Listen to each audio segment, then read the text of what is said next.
주님의 위로와 평강이 여러분에게 임하기를 축복합니다. 살아갈 때 크고 어려운 일들이 참 많죠. 시험, 환난, 풍파가 많습니다. 찬송의 가사에 보면은 시험, 걱정, 염려 없는 사람 누구인가, 이런 가사가 있듯이 시험, 풍파, 환난 크고 작고의 차이일 뿐 다 갖고 있습니다. 없는 사람 아무도 없습니다. 야고보는 이런 고난을 겪고 있는, 흩어져 있는 12지파에게 편지를 보내는데, 그 편지글이 오늘 우리가 읽었던 야고보서입니다. 야고보서란 야고보가 흩어져 있는 기독교인들에게 보낸 편지글입니다. 그래서 오늘 1장 1절에 보면은 흩어져 있는 12지파에게 문안하노니, 왜 따뜻한 위로와 격려로 흩어져 있는 12지파 기독교인들에게 문안한다 하겠습니까? 흩어졌다는 이 의미 자체가 박해를 통하여 고난을 받고 있다는 의미이기도 하죠. 야고보는 그 흩어져 고난과 좌절과 위기와 환난에 빠져 있는 그들을 위로하면서 이렇게 말을 이어갑니다. 여러분들은 여러 시험을 당하고 있습니다. 그게 2절입니다. 형제들아, 너희가 여러 가지 시험을 당하거든. 여러 가지 시험을 당한다. 즉 시험은 여기서 시련을 구체적으로 말합니다. 우리가 받는 유혹을 말하지 않습니다. 시련을 말합니다. 여러분은 지금 여러 가지 시련을 당하고 있습니다. 즉 시련의 색깔과 숫자가 한두 가지가 아니라는 것입니다. 다양하다는 것입니다. 크고 작은 시련을 당하고 있다는 것입니다. 오늘을 살아가는 우리의 모습도 비슷하잖아요. 덜컥 병으로 인한 시련이 오기도 합니다. 잘 크던 아이가 애를 먹이기도 합니다. 이것도 시련이지요. 있던 재산 바람같이 사라지기도 합니다. 물질의 궁핍함, 이것도 시련입니다. 가족 안의 분쟁과 시기 다툼으로 인하여 분리된 아픔을 경험하기도 합니다. 이것도 시련이잖아요. 여러 가지 시련이 있다는 것을 본문은 잘 보여줍니다. 우리가 한두 가지가 시련이 끝이 나면은 이제 평안하면 좋은데, 파도처럼 밀려왔다 엎어지고 또 밀려오고, 그렇잖아요. 그죠? 끝이 있으면 좋은데 끝이 없어요. 이게 여러 가지 시험입니다. 야고보는 하나님의 말씀을 대언하기를, 여러분 여러 가지 시험이 있다 이렇게 말합니다. 시험이 없다 말하지 않습니다. 우리가 예수를 믿는데 오해하는 것이 있습니다. 가끔 복음을 전할 때에도 쉽게 복음을 전한다고, 예수 믿어 보이소, 만사 형통합니다, 다 잘 됩니다. 실제 믿어보니까 안 그렇다는 걸 알게 되잖아요. 속은 기분이 들잖아요. 그러나 그건 성서적인 메시지가 아닙니다. 성경을 보십시오. 여러 가지 시험이 있습니다. 시험이 있다니까요. 시련이 있어요. 없는 게 아니에요. 그리고 이 시련은 당한다라고 표현하고 있습니다. 시험을 당한다. 야, 오늘 내가 참 당했다, 이런 표현 쓰죠. 당했다는 표현은 언제 씁니까? 내 잘못으로 인하여 내가 일으킨 것이 아니고 까닭없이 외부에서 닥치는 것을 말하는 거잖아. 이게 당한다는 표현을 쓰거든요. 그럴 때가 있죠. 내 잘못으로 내가 실수하여 시련이 오면은 수용이 가능합니다. 내가 잘못했기에 받아들여야지. 그런데 내 실수나 잘못 없이 외부로부터 인위적으로 뭔가 시련이 닥쳐오면은 견디기 어렵습니다. 그렇잖아요. 그래서 오늘 시험을 당하거든, 당했다는 이 의미를 잘 새겨드려야 됩니다. 가끔은 우리가 살아갈 때에 내 실수나 잘못으로 인한 것이 아닌 예상치 못한 외부로부터 시련을 겪을 때가 있습니다. 사실 이때가 신앙적으로 굉장히 위험한 때입니다. 왜? 시험이 일 수 있기 때문입니다. 내 잘못했을 때라고 인식하면은 그 시련에 대하여 회개로 나갈 수 있는데, 당할 때에는 회개가 아니라 분노가 일어납니다. 그렇지요. 그리고 하다 안 되면 지치기도 하고 낙심돼요. 나 이제 더 이상 교회 다니지 않겠어. 신앙 그만두겠어. 하는 것까지 이룰 수가 있게 된다는 겁니다. 이러한 시련이 찾아올 때 야고보는 하나님 말씀을 대언하면서 이렇게 하십시오 라고 주신 메시지가 오늘 우리가 읽은 야고보서 1장 1절에서 4절의 말씀입니다. 형제들이여, 여러분 시련을 당할 때 이렇게 하십시오. 온전히 기쁘게 여기십시오. 아멘입니까? 왜 아멘 하지 않습니까? 강조해야 합니까? 복 받으십시오 이러면 여러분들 아멘 하잖아요. 그런데 오늘 이렇게 말씀합니다. 형제들이여, 너희가 여러 가지 시험을 당하거든 온전히 기쁘게 여기십시오. 딱 3분의 1만 아멘 하잖아요. 기분이 안 좋은 거예요. 마음에 안 드는 거예요. 아니 시험 들었고 시련이 오는데 어떻게 기뻐할 수 있느냐는 거예요. 그게 솔직한 우리 마음이잖아요. 거기다가 온전히 기쁘게 여기라는 겁니다. 온전히 건 조금 덜 완벽하게, 아니고 영어로 보면 퍼펙트, 완전하게 기뻐하라는 겁니다. 이게 가능한 일입니까? 어려운 일입니다. 진짜 어려운 일입니다. 우리는 예상치 못한 시련이 찾아오면 내 안에 분노가 일어나잖아요. 그렇죠? 이게 사람의 심리입니다. 암 선고를 받았을 때에 나타나는 심리적 현상을 전문가들은 이렇게 몇 가지 단계를 표현합니다. 또는 가족들, 또 내가 암에 걸렸을 때에 돌보는 데 도움될 만한 심리적 상황을 이해하는 데 도움이 됩니다. 암 선고를 받았을 때 처음 나타나는 심리적 현상이 뭐냐면 충격과 부정. 아예 아닐 거야. 어떻게 내게 이런 일이 일어날 수 있을 것인가. 충격받음과 동시에 부정하는 것. 그래서 우리는 믿지 못하여서 A 병원에서 B 병원으로 옮깁니다. 다시 진단 받아보려 합니다. 왜? 부정하고 싶은 거예요. 아니다 싶은 거죠. 어떤 사람은 3번, 4번 병을 옮기는 경우도 봤어요. 거부하고 싶은 욕구가 생기는 거예요. 두 번째 단계는 그게 확정되었을 때에 분노가 일어나는 거죠. 왜 하필 나에게 이런 질병을 주시느냐는 거. 분노가 막 일어나는 거죠. 내가 어떻게 살아왔는데 이제 먹고 살만한 때가 되었는데 이 암이라니 분노가 막 일어나는 거고, 믿는 사람들은 어떤 형태가 일어나는가 하면 하나님에 대한 분노도 일으킵니다. 하나님 어떻게 나에게 이럴 수 있느냐.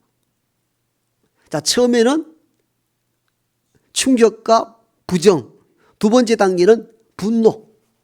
여러분 이걸 잘 이해해야 됩니다. 그래서 우리가 암 선고를 받거나 위기에 처했을 때 심리적으로 돌보는 데 매우 유용합니다. 세 번째 단계는 분노를 넘어서서 스스로 타협합니다. 치료 잘 받으면 되겠지. 하나님 저를 도와주실 거야. 이렇게 타협하는 단계에 이르게 됩니다. 이때는 좀 조용해지죠. 그런데 네 번째 단계는 우울입니다. 미래가 불안하고 죽을 수도 있다는 생각들, 그리고 내가 가족에게 짐이 되겠다는 마음들이 자신을 굉장히 우울하게 만들어버립니다. 이게 처음에는 부정, 분노, 타협, 우울, 마지막 단계는 수용입니다.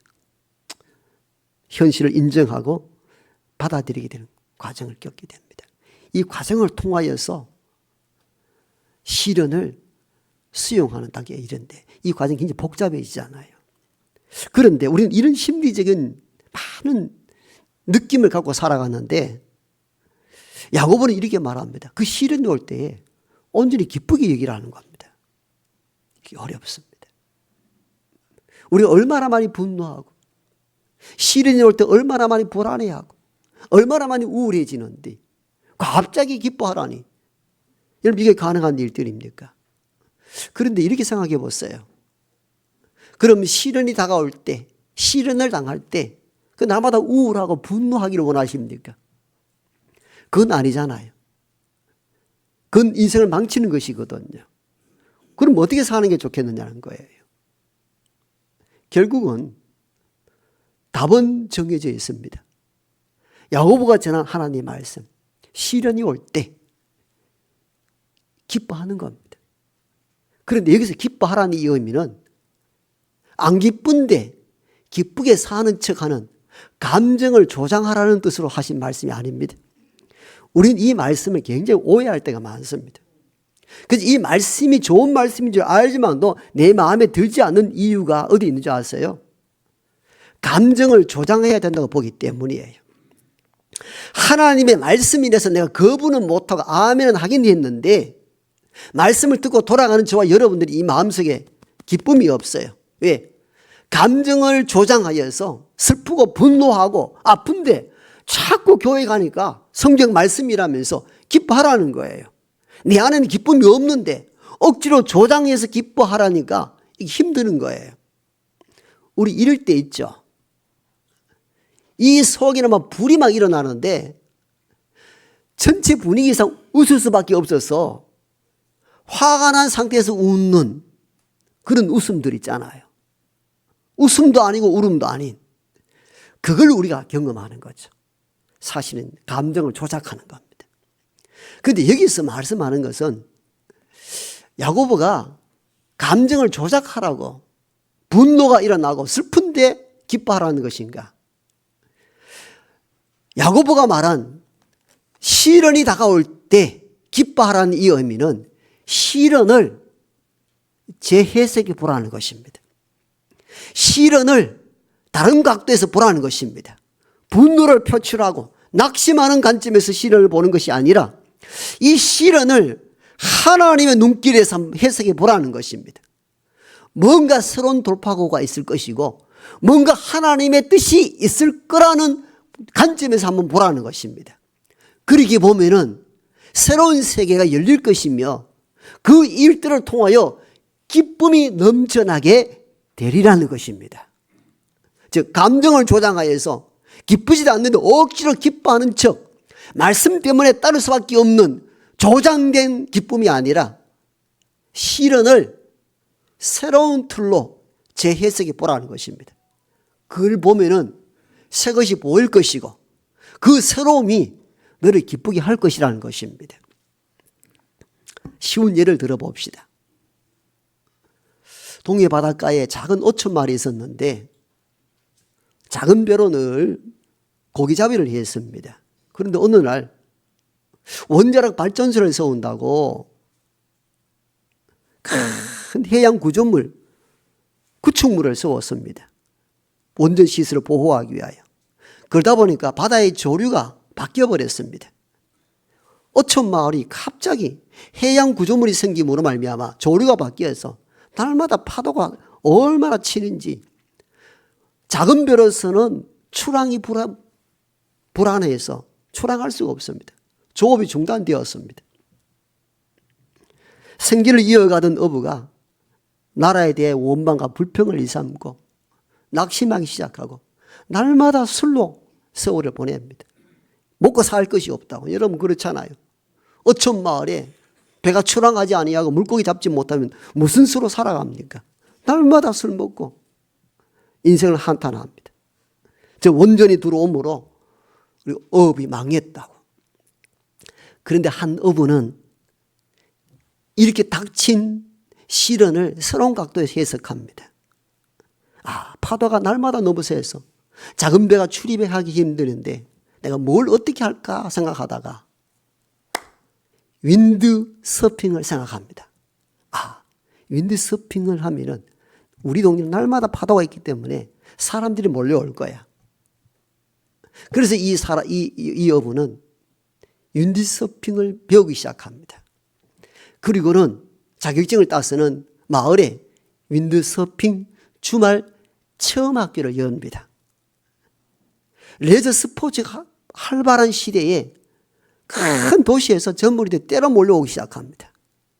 결국은 이 어부는 고기잡이 할 때보다 수백 배의 수입을 얻게 됩니다. 파도는 양어부에게 똑같이 임했습니다. 똑같이 시련으로 다가왔습니다. 그런데 한 사람의 어부는 그 파도의 시련에 무너진 것이고 또 다른 한 어부는 파도를 타고 인생을 날아간 것입니다. 야고보가 하신 이 메시지를 의미 깊게 들어야 합니다. 시련은 모두가 싫어합니다. 시련은 아프게 하고 고통스럽게 하고 낙심되게 하고 위기를 빠뜨리게 합니다. 그런데 그것으로 인생을 끝내지 말라는 것입니다. 형제들이요, 시험을 당하거든 온전히 기쁘게 여기십시오. 왜? 그 시련이 인내를 만들어내기 때문입니다. 새로운 틀로 보라는 거예요. 시련이 너를 넘어지고 낙심하게 할 수도 있지만도 그 시련이 너를 견디게 하는 힘, 인내를 배우게 하는 단계라는 것입니다. 그래서 이어서 3절에 그 말씀하고 계셔요. 시련을 온전히 이루십시오. 시련은 인내를 만들어내기 때문입니다. 아멘. 이제 이 비밀을 이해하셨죠? 야고보는 감정을 조작하려 하는 뜻에서 기뻐하라 한 것이 아닙니다. 여러분, 시련이 닥치는데 어떻게 기쁨이 올 수 있느냐? 그러나 그 시련을 새로운 각도에서 재해석해 본다면 기뻐할 수 있는 길이 생긴다는 겁니다. 시련은 참고 기다리는 인내의 법을 배우게 한다는 겁니다. 여러분, 우리가 편히 먹고 잘 살면은 언제 인내를 배웁니까? 인내를 배우지 못합니다. 견디지 못합니다. 그런데 우리 장로님들, 권사님들, 집사님들 가난했을 때 어떻습니까? 가난이라는 시련으로 참고 견디는 힘을 배웠습니다. 그러니까 어지간한 일이 닥쳐도 무너지지 않습니다. 왜? 가난과 전쟁, 일제압박 이런 것을 통하여 시련을 통하여 고난을 견디는 힘을 갖고 있었기 때문이에요. 그러니까 오지간한 일에도 안 넘어집니다. 끝까지 견딥니다. 그 견디는 힘이 어디서 나왔습니까? 시련을 통하여서 배우게 된 것입니다. 야고보는 이 진리를 알았던 거예요. 그래서 여러분 형제들이요, 자매들이요, 시험을 당할 때 시련이 당한다고 낙심하지 마십시오. 기뻐하십시오. 왜인 줄 아십니까? 시련이 여러분들을 인내하게 만들기 때문입니다. 여러분, 이걸 생각하면 기뻐하라는 것입니다. 그냥 감정을 조장하여 기뻐하라는 것이 아닙니다. 그 시련이 여러분을 단련하여 끝까지 견딜 수 있는 인내를 배우기 때문이라는 것입니다. 그렇게 생각한다면 기뻐할 일이라는 것이죠. 놀라운 반전의 말씀입니다. 그런데 현대인들은 어떻게 말합니까?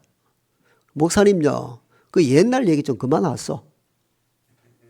인내요. 요즘 즉각적으로 전화만 하면 다 되는 시대인데 뭐 언제까지 기다리고 참고, 그건 옛날 이야기입니다. 왜냐하면 여러분 3분이면 카레가 뚝딱 나오잖아요. 3분 카레. 커피 자판기에 동전 100원 넣으면은 금방 커피가 쏟아지는데 그것도 못 참습니다. 그거 몇 초로 못 참습니다. 이게 현대인 특성이잖아요. 그죠? 즉각적으로 뭐가 이루어지는 시대 속에 사는데 교회에 가니까 목사님이 하나님 말씀이라고 한다면서 자꾸 참으라 한다는 거예요. 속이 천불나는데 시련이 다가왔는데 기뻐하라. 말이 됩니까? 뭐 시련은 인내를 만들어낸다고요. 이 시대에 필요치 않습니다. 지금은 즉각적으로 이루어진 시대였다 말이죠.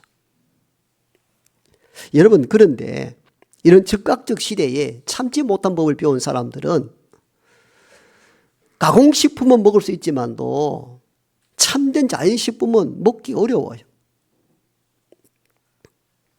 참된 열매는 오랜 시간이 필요로 합니다. 오래 기다려야 됩니다. 기다림을 통하여 열매를 맺기 시작합니다. 기다림 없는 열매는 없습니다. 어떤 농부가 열심히 일을 해서 가을에 수확을 거둘 때가 되었는데 늦가을 태풍이 닥쳐가지고 농작물이 다 쓰러져 버렸습니다. 너무 속이 상합니다. 그래서 이걸 붙잡고 눈물로 기도하며 하나님 제발 태풍 좀 없애주시고 바람 좀 불게 하지 마십시오. 내가 몇 년 수고했지만도 제대로 수확해 본 적이 없습니다라고 눈물로 호소했더니 하나님께서 알았다고. 그 다음에는 바람 한 점 없고 태풍 한 번 불지 않아 해서 황금 물길이 되었습니다. 기쁨으로 단을 거두고 탈곡하였는데 다 쭉정이라. 알고 보니까 농부가 모르는 것이 있었습니다. 열매는 바람에 흔들리고 태풍이 쓰러지면서 열매가 영구로 간다는 사실들을 몰랐던 것입니다. 열매는 바람에 흔들리며 영구로 가고 탄탄한 열매가 된다고 합니다. 즉 오랜 시간 시련을 견디고 이겨내면서 열매가 되는 것이죠. 그래서 야고보는 그렇게 5절에 4절에 말씀합니다. 인내를 온전히 이루십시오. 이는 너희로 온전하고 구비하여 조금도 부족함이 없게 하려 하심이라. 아멘. 이 말씀이에요. 강단을 주목하십시오. 여러분 시련이 올 때에 원망하지 말고 기쁘게 여기십시오. 왜인 줄 아십니까? 시련은 인내를 만들어내고 인내가 부족함이 없도록 우리를 온전하게 하기 때문입니다. 아멘. 그럼 다시 앞으로 돌아가면은 왜 시련이 올 때 기뻐해야 되는가? 우리를 온전히 만들어내기 때문입니다. 그래서 기뻐하십시오 라고 말씀한 것입니다. 그렇죠? 시련과 바람, 환난을 통하여 견디면서 꽃이 피고 열매가 익는 것입니다. 여러분 잘 아는 흔들리며 피는 꽃이라는 시어에 보면은 그런 가사가 있잖아요. 흔들리지 않고 피는 꽃이 어디 있으랴. 이 세상 그 어떤 아름다운 꽃들도 다 흔들리면서 피었나니 흔들리면서 줄기를 곧게 서운나니 젖지 않고 피는 꽃이 어디 있으랴. 이 세상 그 어떤 빛나는 꽃들도 다 젖으며 피었나니 바람과 비에 젖으며 꽃잎 따뜻하게 피었나니. 그렇죠. 꽃들도 흔들리며 피우고 열매도 바람에 흔들리며 익어가는 것입니다. 인생도 이와 같습니다. 이 비밀을 깨달은 이는 야고보였습니다. 그래서 흩어져 고난과 시련과 환난 가운데 있는 12지파 형제들에게 지금 편지를 쓰는 것입니다. 내가 12지파 형제들에게 문안하노니 여러분 형제들이여 시험을 당할 때에 온전히 기쁘게 여기십시오. 그 시련이 여러분들을 참고 견디는 힘을 갖게 하시고 참고 견딤으로 온전하여 구비하여 부족함이 없도록 하시기 때문입니다. 얼마나 놀라운 말씀과 위로의 말씀인지 모릅니다. 신앙도 시련에 흔들리며 그걸 견디면서 견고하게 자라가는 것입니다. 시련 없이 온전한 신앙을 보신 적이 있습니까? 거의 없습니다. 아무 일 없을 때, 평탄할 때는 기도하지 않습니다. 말씀 붙잡지 않습니다. 언제 기도하고 언제 말씀 붙잡습니까? 시련이 닥칠 때. 그때 비로소 기도의 본질로 들어가게 됩니다. 물론 이전에도 기도했습니다. 그런데 그 기도의 효과 본질적으로 달라집니다. 이전에도 말씀 읽었습니다. 압니다. 그런데 시련이 다가올 때는 말씀이 다르게 다가옵니다. 이 말씀 아니고서는 내가 살 수 없다는 것 때문에 생명 걸고 말씀을 읽고 생명 걸고 말씀을 오전하기 시작합니다. 그러면서 그 기간을 채우면서 성숙한 그리스도인으로 구비하여 부족함이 없도록 우리를 만들어내시는 것이죠. 어떤 농부가 자기 집 감나무 썩은 가지에 자꾸 알을 낳고자 새가 둥지를 틉니다. 그러자 긴 막대기로 자꾸 그 둥지 만드는 것을 자꾸 부셔버립니다. 새는 까닭 없이 또 거기다가 또 둥지를 틉니다. 농부가 또 둥지를 깨버립니다. 수십 차례 반복됩니다. 결국은 이 새가 다른 가지에 둥지를 틉니다. 그때야 비로소 농부가 빙긋이 웃었다고 합니다. 새의 입장에서는 어떻습니까? 악한 농부의 짓이라고. 왜 내가 하고자 하는 이 둥지를 깨뜨리느냐고. 시련의 연속으로 보이지만도 농부의 차원에서는 어떻습니까? 새 알을 낳고 새를 키우기에는 적합지 않는 것으로 보인 것이죠. 이것을 하나님과 우리의 사이를 비유해 보십시오. 우리가 하는 일마다 시련을 주시고 내가 하는 일 둥지마다 깨뜨리십니다. 그 우리는 분노를 표합니다. 하나님 왜 이러시느냐고. 왜 병을 주고 왜 가난을 주고 왜 자녀로 인하여 아파하고 왜 이렇게 힘들게 만드냐고. 왜 나의 둥지를 자꾸 깨뜨리느냐고. 우리가 하나님의 뜻을 알지 못할 때 이렇게 원망, 불평, 절망, 우울감이 우리 삶을 지배하는데 농부가 까닭 없이 새 둥지를 깨뜨렸겠습니까? 새의 미래를 보고 결정한 것이죠. 하나님께서 우리가 하시는 일들이 이와 유사하다는 것을 깨닫는 저와 여러분 되기를 소망합니다. 까닭 없이 왜 이러십니까? 그래서 야고보는 그 시련이 올 때에 기뻐해 보십시오. 왜인지 아십니까? 시련이 인내를 만들고 인내를 통하여 우리를 부족함이 없도록 만들어내시기 때문입니다.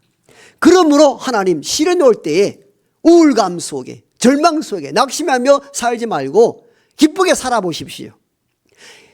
여러분이 감정을 조작하라는 억지 기쁨이 아니라 시련을 새로운 관점에서 해석해 보면 길이 보인다는 겁니다.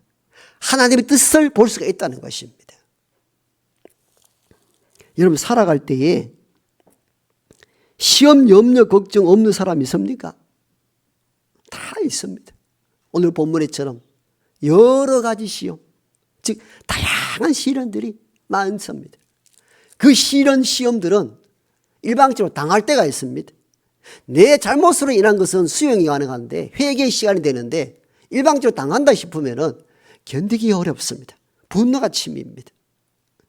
그런데 기쁨함으로 인내해 보라는 것입니다. 그때 부족함이 없도록 우리를 만들어내실 것입니다. 살아갈 때에 시험 환난 당할 때 이 말씀 붙잡고 기쁨으로 그 시간을 이겨내서 하나님 보시기에 부족함이 없는 하나님의 인생으로 살아가는 우리 모두가 되기를 축복합니다.